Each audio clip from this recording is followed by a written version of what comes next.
បាទជំរាបសួរលោកអ្នកយើងចូលទៅកាន់វីដេអូបន្តយើងទៅកាន់ការ analyze នៅក្នុង Excel ទៀតហើយប៉ុន្តែនេះគឺយើងអត់ analyze តាក់ទងជាមួយនឹង pay timing performance requirement ក្នុង survey នេះទេប៉ុន្តែយើងនឹងធ្វើការ analyze ទៅលើសំណួរទី5ដែលគេសួរថាបច្ចុប្បន្នមធ្យោបាយរស់នៅភ្នំពេញអញ្ចឹងនៅក្នុងបច្ចុប្បន្នមធ្យោបាយរស់នៅភ្នំពេញមានច្រើនគឺយើងដាក់នៅក្នុង survey Google Form របស់យើងមានដូចជាជួបផ្ទះក្នុងបន្ទប់ជាមួយមិត្តភ័ក្តិជួបផ្ទះក្នុងបន្ទប់តែម្នាក់ឯងមានច្រើនមែនតើច្រើនជាមួយបងប្អូនផ្សេងទៀតអញ្ចឹងទៅអញ្ចឹងតិចខ្ញុំនឹង show នៅក្នុង pivot table របស់ខ្ញុំថានឹងមាននេះខ្លះព្រោះយើងមើលទៅគឺពិបាកមើលមែនតើអញ្ចឹងបើយើងចូលក្នុង pivot table គឺយើងមាន column យើងមើលស្អាតមែនតើមាន row មាន column មានអីអញ្ចឹងទៅយើងមើលស្រួលតែឥឡូវយើងចាប់ផ្ដើមទៅកាន់ការ analyze អញ្ចឹងការ analyze គឺយើងទៅកាន់ទៅដែរ insert pivot table យើងចូលទៅកាន់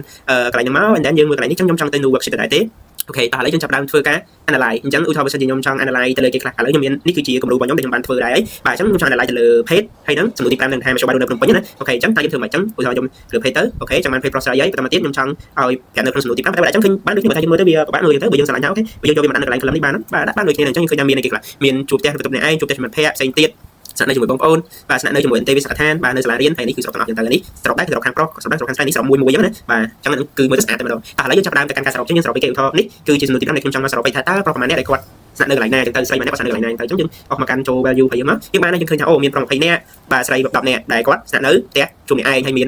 ប្រុស12នាក់ស្រី8នាក់ដែលគាត់នៅបន្ទប់ជួបជាមួយផ្ទះវាមានច្រើនមែនតើយើងមើលទៅហើយយើងអាចសរុបថា100នេះប្រុសប្រមាណស្រីប្រមាណគឺយើងអាចសរុបបាននឹងហើយអូខេបន្តមកទៀតយើងចូលទៅកាន់ការគិតជា%អញ្ចឹងបើសិនខ្ញុំចង់គិតជា%វិញតើខ្ញុំគិតបានណាអញ្ចឹងខ្ញុំសូមយកមក copy paste នេះអូខេអញ្ចឹងខ្ញុំចង់គិតជា%ហើយអញ្ចឹងបើខ្ញុំគិតជា%យើងធ្វើមកយើងបាទយើងធ្វើមកបើសិនខ្ញុំselect លើនេះតែមួយក៏បានដែរ and then ខ្ញុំចូលមកកាន់ value field setting and then ខ្ញុំ move ទៅកាន់ show value as and then ខ្ញុំឲ្យគិតជាមួយនឹង grand totalលើកមុនយើងគិតជាមួយនឹង column បានចេញផ្សេងលើកនេះយើងត្រូវតែគិតជាមួយ grand total ហើយបើគិតជាមួយ column បើសិនជាយើងយកមកគិតជាមួយ column គឺតែនឹងត្រូវតែចឹងយើងអាចយកទៅ check មើលខ្លួនឯងចុះបើសិនជាយើងគិតជាមួយនឹង column នេះវិញវាមិនដែរចឹងអាហ្នឹងគឺយើងត្រូវ check មើលខ្លួនយើងថែមទៀតទៅយើងនឹងដឹងហើយនេះយើងគិតមកទៅឃើញថាវាបូកចូលគ្នាទៅបន្តិចណាហ្នឹងហើយចឹងឃើញថា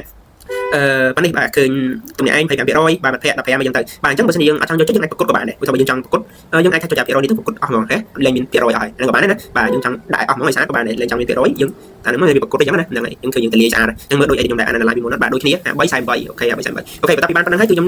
បាន analyze រួចរាល់ហើយបាទ analyze រួចរាល់សពនៅក្នុងសំណួរទី5អញ្ចឹងក្នុងសំណួរទី5នេះខ្ញុំអត់មានការគូទេប៉ុន្តែខ្ញុំចង់ឲ្យអ្នកគ្នាមើលទៅលើការ analyze ទៅជាមួយនឹងសំណួរតែយើងអាចធ្វើមកជាមិនស្អាតអីចឹងទៅអញ្ចឹងមានប៉ុណ្្នឹងទេអរគុណច្រើន